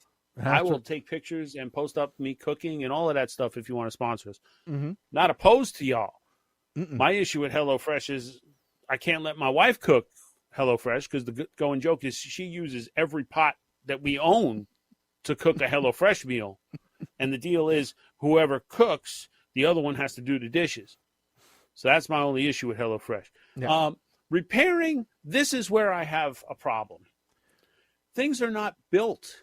This is not a generational thing. It's a manufacturing thing. You can't repair 99% of the stuff that you've got anymore. No, you used to be able. The phrase to. "they don't make it like they used to" is legit. You used to be able to open up the hood of your car, identify everything in it, take it all apart, put it all back together, and most of the time it would work, and you would have fixed the problem. But now, that problem could be electrical, it could be in the computer, it could be anything else. You don't know what the problem is until you've gone through the diagnostic system, and the same thing is for washing machines, refrigerators, stoves, all this stuff. I mean, you have to take a concerted effort to learn how to repair items. It's not just a YOLO it. I replaced the starter in my '88 Chevy Celebrity without, by looking at a Shilton's manual for, an hour, and then 4 hours in my driveway figuring it out. I couldn't do that today. Not without a dedicated shop and a lift and specific tools. You don't have the resources to do it, even if you wanted to. And if you do decide to, then your warranty is void. Because somewhere there's a little foil sticker that says void if broken. Which is one of the reasons why legislation going through several states and at the federal level for right to repair is important. You can just look at the agricultural industry as a prime example. Farmers used to work on their tractors. They can't anymore. All right? Right. So, it's simple changing of the times. Next one. I remember birthdays or mark them in a calendar and will send a text or card. So many people have told me they appreciate me remembering, knowing I don't have social media to remind me. It means a little more to them knowing I remembered and reached out. We still have a calendar in the kitchen. Well, and the rule in the house is if it's not on the calendar, it's not official. Yeah. One of our ex-co-hosts, Nate, him and his wife have a shared electronic calendar, which is where they put everything that's going on because a busy family has things going on. And sometimes if you can put it on there, it's no different than having one hanging on the refrigerator or whatever. And actually it reminds me of a Am I the A-hole Reddit article that I came across the other day, which was there was a guy, and I'm a lot like this guy actually, who has trouble remembering things. Okay, so didn't remember, when his wife had an important thing coming up at work, or couldn't remember it if left to his own devices. Couldn't remember, certain anniversaries or certain, extended relatives' birthdays or whatever. And so he would put them into his phone as reminders of things that were important to him that he needed to do, especially things revolving around his wife. Like if he knew that she was going to have a difficult day coming up, he would make sure to put an appointment in that says, for 8 a.m., hey, make sure to tell wife, have a good day today, or hey, I know it's going to be rough, let's do a special dinner or whatever. Little things so that it didn't appear like he was a, thoughtless butthead, basically, right? And I do that too. I've put in reminders about when certain people passed away so that I can make sure that I'm there for my wife when she needs me, if I know that she's having a bad day or whatever. I've put it into my phone because I know that if left to myself, I'm not going to remember it. And his am I the a-hole question was, he's like, my wife saw my phone pop up one of these reminders and gave me a hard time about it. She's like, she tells me it's inconsiderate of me to have to rely on the device to remind me, and, doesn't understand, thinks that that is thoughtless. And overwhelmingly, and I happen to agree with the comments, they say that she is wrong. That the thoughtless thing would be to not do anything to address the innate behavior, because what he's doing is saying, listen, I know I have a problem. I know that I probably can't solve this myself, but I don't want to have the behavior continue to exist because I don't want to be a thoughtless partner. So even if it takes something to remind me, I want to do the effort. So it shows that it's worth the effort for him to do these things, but that, he may need a little bit of help along the way. So, I mean, I completely agree with you. So, yeah, it's sad. There's part of me that says, you know what? She's going to be kicking herself a couple of years down the road when they find out he's got Alzheimer's, and that's why he was forgetting all of this stuff or wasn't able to figure it out. No, I have birthdays, and yet, it's fun. I'm glad they mentioned social media in there, because I found myself relying on Facebook to tell me when people's birthdays are. Yep, me too. So now anytime I actually do put those in my phone, so that when Facebook goes the way of MySpace, I at least have it in my phone. Yeah. And unfortunately, I have it in my phone. Okay, so I'm going to tell you this. I'm going to admit this to you. I have your birthday in my calendar twice because for some reason one calendar had it on one day and another calendar had it on the other day. And when I merged those calendars, now your birthday is twice. So I'm admitting this because, well, why not? That's why a lot of times you'll see the post, it's his birthday week, so let's see for Shaggy, because I don't know which friggin' day it is. Well, it's the 15th, so you can delete the other one. But yeah, no, I mean that, I agree.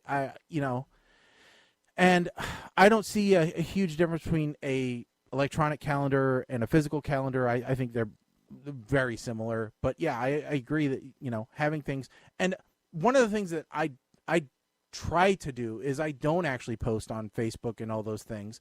I try to either text somebody or, in the very rare instance, call somebody if it's their birthday, because I think that's a little bit more personal.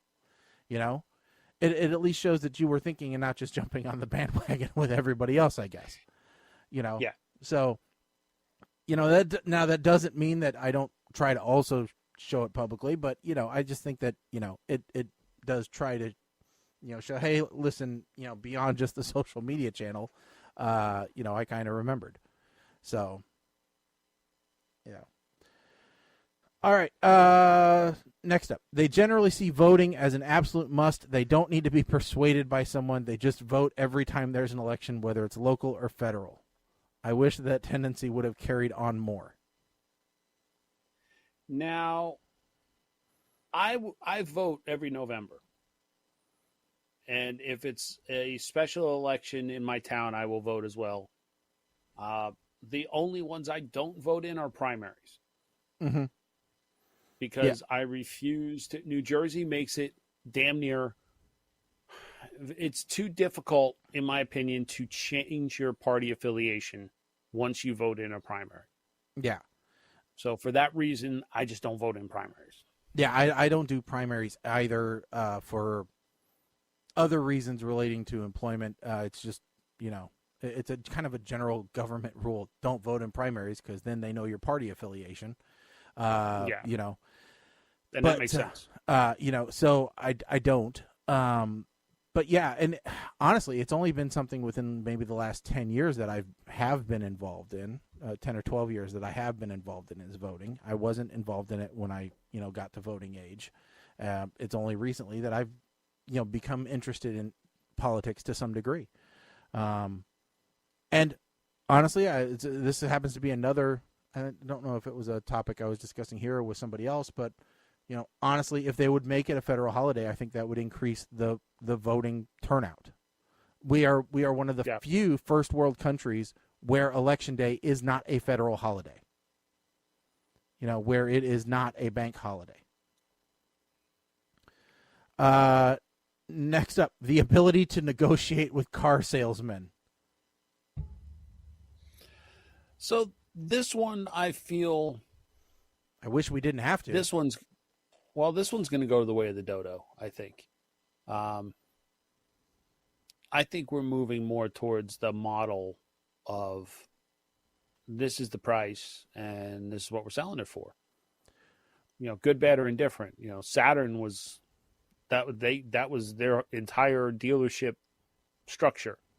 Well, I can tell you right now, with the lack of inventory on the lots, at least around here, you take what you get and you don't have room to bargain because there's just no inventory here. So it is like, all right, you can either get the car at what we're offering it, or you can order it, wait, 6 to 8 weeks and still pay MSRP. So there's no bargaining involved there. No, the bargaining comes in when you have a trade-in of some kind. Mm-hmm. That's where you have the bargaining ability. The chip. There's still a little bit of room there. You want to take the next one? Well, sure. Saying just be home by dinner time. I'm a Gen Xer raised by boomers, and we just disappear into the neighborhood, woods, whatever, for hours, and no one raised a fuss, as long as you were back for dinner. Or if it was summertime and after dinner, home by dark, which could really sneak up on you if you were outside in it. So, a couple of things here. Summertime, my curfew was streetlights are on. Mm-hmm. I had to be home or at least in front of the house when the streetlights were on, because I had friends that lived close enough that we could hang out and play out in front of somebody's house as long as we knew whose house we were in. Yep. Just disappearing outside. Yes, we would play a game called Manhunt, which is kind of like hide and seek. Mm-hmm. But it would encompass entire city block or entire neighborhood blocks. And games would last for hours because you'd always have that one schmuck like me that would actually wear camouflage and like hide in bushes and stuff. Disappear into woods. Yes. The woods by our one school, actually somebody took the time to build a BMX track not far from the pentagram that was hanging amongst the trees. So we don't know if these are related or they just had proximity to each other. But, yeah. And if you weren't going to be back for dinner, you had to find a payphone and call and say, I'm going to be late. This is why, and this is where I'm at. Which was easy because you had the quarter in your sock or in your shoe, Yeah.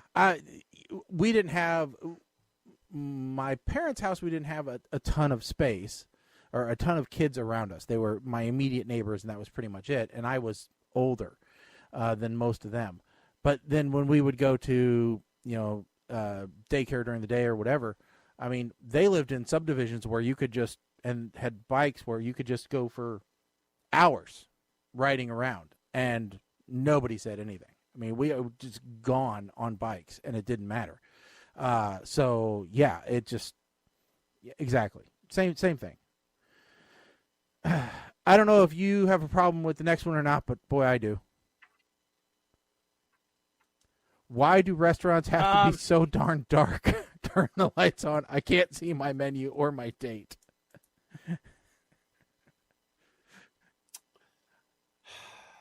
I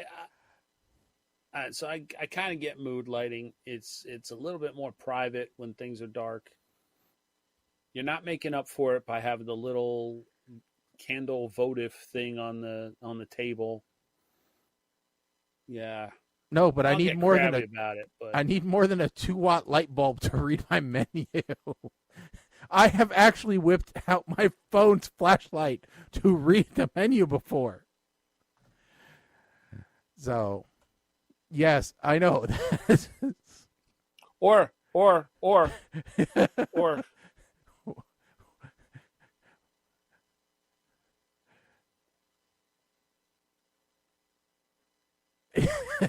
take a picture and zoom it. Yes. If I forget my readers, that is definitely what I have done. So, all right. Next one. Why do I need a subscription for everything? I want to own my software and basic services should be included. That's not coming back. Just give it up. It's not coming back. You have no idea how much this bothers me. Even Microsoft has kind of flipped a little bit. Like 365, people held on to Office as long as they could. So now you can buy copies of Office one time. Yep. For one computer. Yep. Which, because Microsoft saw that their biggest competitor was their previous version. And so that's where the monthly subscription model came into play. Boomers are more okay with mediocrity. Millennials are obsessed with the hustle culture. And if you're not working a job with 2 side gigs or pursuing your passion, they think you're not doing anything at all. Mike, your thoughts on this? As someone with a side hustle. Well, so boomers and Gen Xers, I don't feel any need to try and advance my career level at this point. I'm good at what I do. My higher ups have shown appreciation for the work I do. If that's how you define mediocrity, okay. I don't need a title. I know that I'm going to wind up working for these interns at some point in the near future. I know that. Because they're of the mentality that if I'm not a VP in 5 years, then I need to go to another company. Well, yep. But the pursuing your passion part, that's the part I don't. Because I don't know a single millennial at my job that went to school for what they're doing.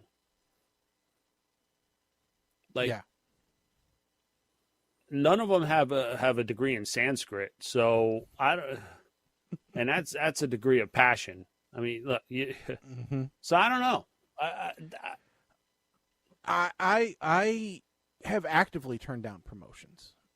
Have actively not gotten pursued promotions, and because I like where I am, I believe that is where I need to be, and that I'm good where I am, but that doesn't stop me from pursuing other things in my off hours that I want to do for my own personal fulfillment. Because your job should not define you. Your 8 to 5 should not define you. You also shouldn't be so busy hustling that you can't live your life either, though, because that's not a life. So, especially right now, side hustle stuff is taking a backseat to other stuff.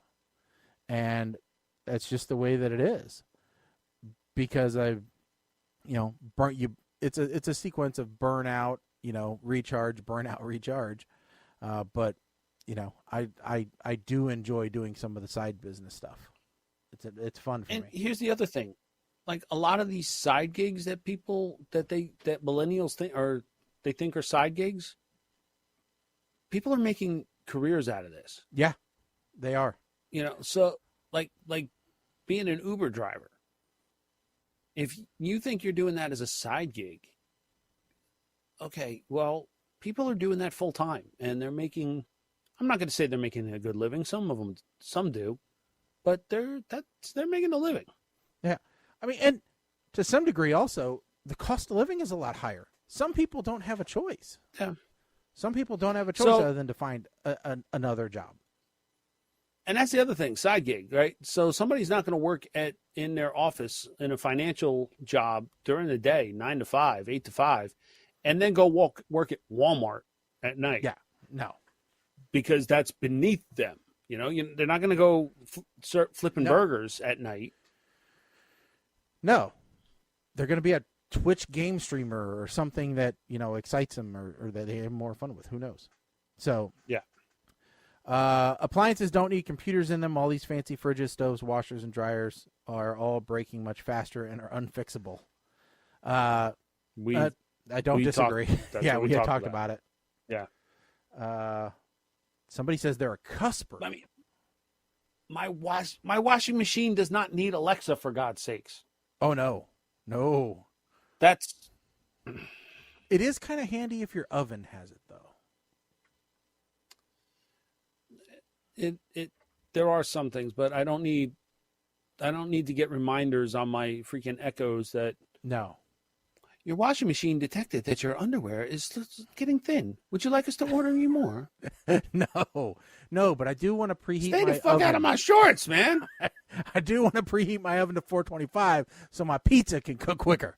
So what's a cusper? Evidently, it's somebody that's in between. From the sound of it, it sounds like somebody who's in between or right on the cusp between like millennial Gen Xer. I would say probably that. He says, I cannot stand reading books or long articles online. Well, at 26, a cusper, that would be between millennial and Gen Z? Yeah, probably. Yeah. But it says I had to print everything out to read it. Okay, I don't like reading long form stuff online, but I'll read short form stuff till the cows come home and usually get into a deep hole. Yeah, if I don't understand, I've never owned a Kindle. Like, I would never read a book on a Kindle. You had another conversation that the missing party probably would have chimed in about. Yeah. Probably have a better input on this particular topic than me because, quite frankly, I don't read. Yeah, me neither. Unless I have to, I don't read. No. And that's probably why my eyes have gotten worse over the past couple of years. But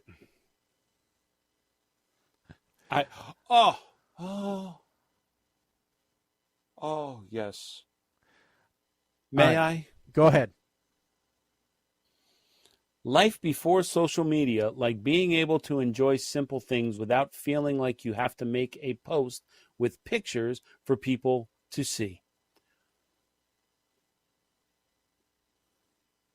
We all have those friends that feel they need to document their entire life like it's a damn episode of Big Brother on their Instagram stories and stuff. And I have often said, don't get so busy posting your life on social media that you forget to have a life. Yeah, I feel the same way when I see people at concerts recording on their phones, watching the concert in front of them through their little screen. Or any event like that. Yeah, I mean, I get doing it for a little bit. Yeah. And, like I'll do it at a NASCAR race. Like I'll record the start of the race and I'll watch through the phone just to make sure I'm getting the lead, the front of the pack in the video and not just recording, nothing. But. Well, and I would. So I got to scroll and make sure I'm not jumping the gun here, but no. Like here's the other thing. People post up stuff on their stories and on Instagram, and I post up stuff like this too. So I'll admit to it, but you post up things and you say you're going to do stuff, or you talk the talk, but you don't walk the walk because your story is only up there for 24 hours. Yeah. So when it's gone, it doesn't mean anything. If it's really important, I'm putting that shit in a real post to make sure that I can go back and point to it and say, this is how I felt. This is what I mean. Well, my word is my bond. And I feel like that's lost on the younger generations as well. If I tell you I'm going to do something, I'm going to do something. If I tell you I'm not going to do something, I'm not going to do it. And I think that people get the wrong idea about life on social media sometimes because they think, well, my life sucks because it's not as good as this influencer or this person or whatever. And I have to constantly remind people they're only showing you the part of their lives that they want you to see. You know, Yes. you're only seeing their life online. You're not seeing all the other stuff that goes with it. So, you know, a life filtered is not a life lived. So, Ooh, I like that. yeah. Yeah, social media is like that's like the highlight reel. Yeah. Of a game. I had You know damn well there's 60 minutes in that football game. Not every play is great. Yeah, I was doing a conference last week. I was lucky enough to be brought in virtually on a conference for work for a group of people who were into human services and from all over the country. And more proof that I don't always think before stuff comes out of my mouth. I was talking about actually using AI and having it generate your first draft of things, because sometimes coming up with the first draft is the hardest thing. And so then taking that first draft and basically sometimes you completely gut it, but at least it gets thoughts out onto a page. And I made this stupid analogy. I said, sometimes you have to throw spaghetti against a wall to get a Picasso.